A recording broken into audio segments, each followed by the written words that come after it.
dihitung. Jangan pakai hitungan. Kita yang rutin kita kasih, apalagi dia minta kasih. Berobat lagi ke rumah sakit kasih. Insya Allah rezeki kita akan ditambah oleh Allah SWT. Tidak akan kurang. Itu perhatikan.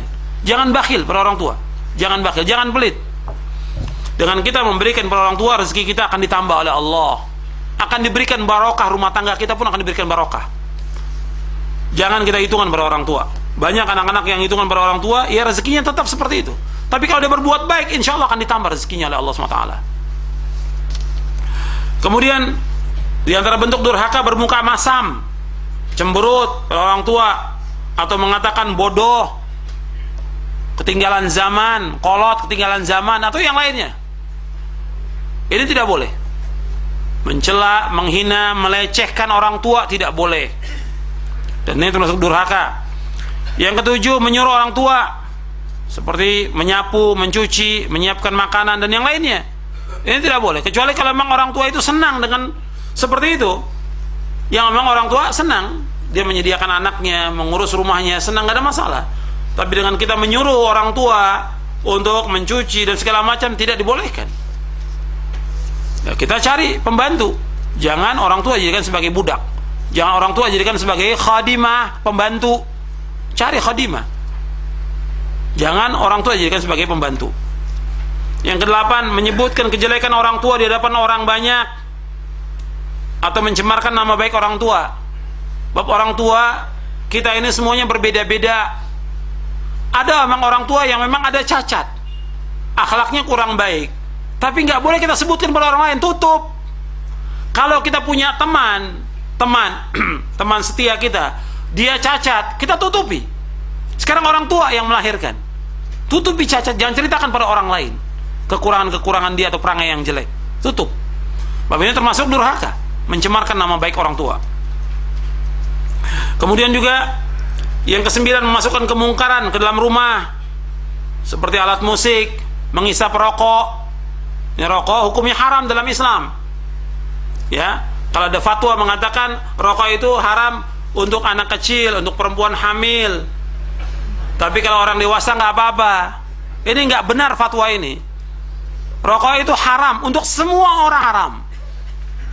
Karena nas Al-Quran mengatakan bahwa Nabi diutus oleh Allah, yuhillu lahumut thayyibat wa yuharrimu alimul khaba'ith. Allah menghalalkan semua yang baik-baik dan mengharamkan yang jelek-jelek. Nabi diutus untuk menghalalkan semua yang baik-baik dan mengharamkan yang jelek. Termasuk yang jelek adalah rokok. Ini hukumnya haram dalam Islam. Makanya nggak dibenarkan.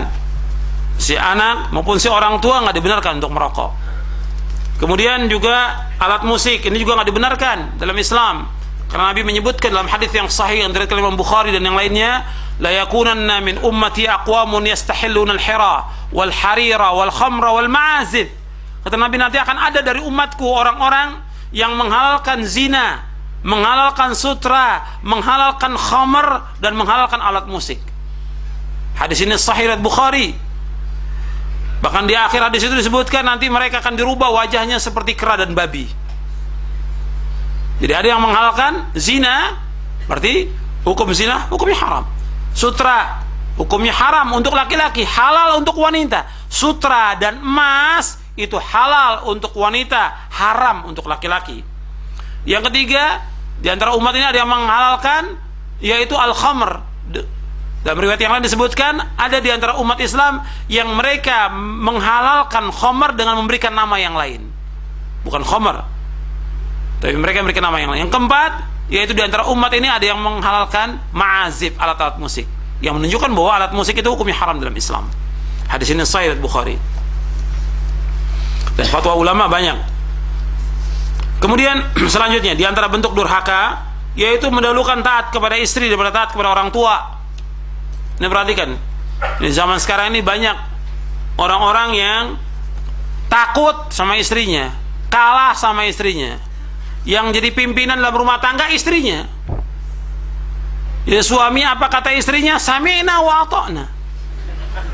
Mestinya si istri yang harus sami'na wa ata'na.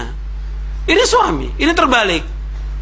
Jadi dia harus mendahulukan orang tua daripada istri. Kalau dia mendahulukan istrinya, orang tuanya membutuhkan harta, tapi istrinya kemudian mengatakan jangan, diikuti. Penuhi orang tua yang membutuhkan, kita penuhi. Kita berbuat baik, kita silaturahmi kepada orang tua, jangan mau dilarang oleh istri. Tetap kita berbuat baik, karena dengan kita berbuat baik nanti anak-anak kita pun akan berbuat baik pada kita. Ya, bentuk durhaka yaitu kita menundukkan taat kepada istri daripada taat kepada orang tua. Makanya tadi sudah saya ingatkan, tidak boleh ada seorang istri yang melarang suaminya untuk berbuat baik pada orang tua. Tidak boleh. Dia harus menganjurkan dan menganjurkan untuk berbuat baik pada orang tua. Kemudian yang ke-11, malu mengakui orang tuanya. Jadi merasa malu kalau dia berjalan dengan orang tuanya, karena dianggap bahwa orang tuanya ini orang desa atau orang yang bodoh atau yang lainnya. Jadi malu dia mengakui orang tuanya. Bahkan kadang-kadang ketika jalan ditanya, ini siapa? Ya ini teman. Maksudnya dia jawab, ini orang tua saya yang melahirkan saya. Dan itu nggak ada masalah. Jadi dia harus jujur untuk mengatakan, dan dia tidak boleh malu. Nggak boleh malu kepada siapapun juga, karena betul orang tuanya dia. Kemudian diantara bentuk kedurhakaan yaitu tidak membantu kedua orang tuanya dalam menyelesaikan pekerjaan-pekerjaan yang mestinya orang tuanya bisa terbantu dengan adanya anak-anaknya. Jadi banyak anak-anak yang orang tuanya ada, disuruh kerja sendirian. Si anak bisa bantu dalam bentuk apa saja bisa. Dia harus berusaha untuk membantu orang tuanya. Kemudian diantara bentuk durhaka yaitu membuat susah orang tuanya. Ada anak yang selalu bikin susah orang tua. Ini bentuk durhaka. Seperti apa? Seperti kadang-kadang si anak sering hutang pada orang yang ditagih orang tuanya. Sering hutang pada orang dan ditagih orang tuanya. Dan ini bikin susah orang tua. Ini termasuk bentuk durhaka. Kemudian juga memberatkan orang tua dalam banyak permintaan. Kadang-kadang anak sering minta kepada orang tua permintaan dan terus menerus dan minta dituruti. Ini nggak benar. Ini membuat orang tua susah. Kalau orang tua belum memenuhi permintaan, ya sabar si anak. Apa saja bentuknya permintaan itu, sabar. Dan kadang-kadang orang tua juga berpikir yang bermanfaat buat dia nanti. Apa yang bermanfaat? Kadang-kadang permintaannya macam-macam dan minta segera untuk dibelikan. Orang tuanya untuk makan aja susah, si anak minta belikan motor. Akhirnya si orang tua pinjam ke sana kemari, bagaimana supaya bisa beli motor. Menyusahkan orang tua. Dia nggak lihat kondisi keadaan orang tua itu bagaimana. Mesti si anak tahu diri. Ini orang tua miskin, nggak punya apa-apa. Mesti orang tua diberikan nafkah, dibantu, bukan disusahkan. Kemudian di antara bentuk kedurhaka pada orang tua yaitu mengungkit-ungkit pemberian kepada orang tua. Ini nggak boleh.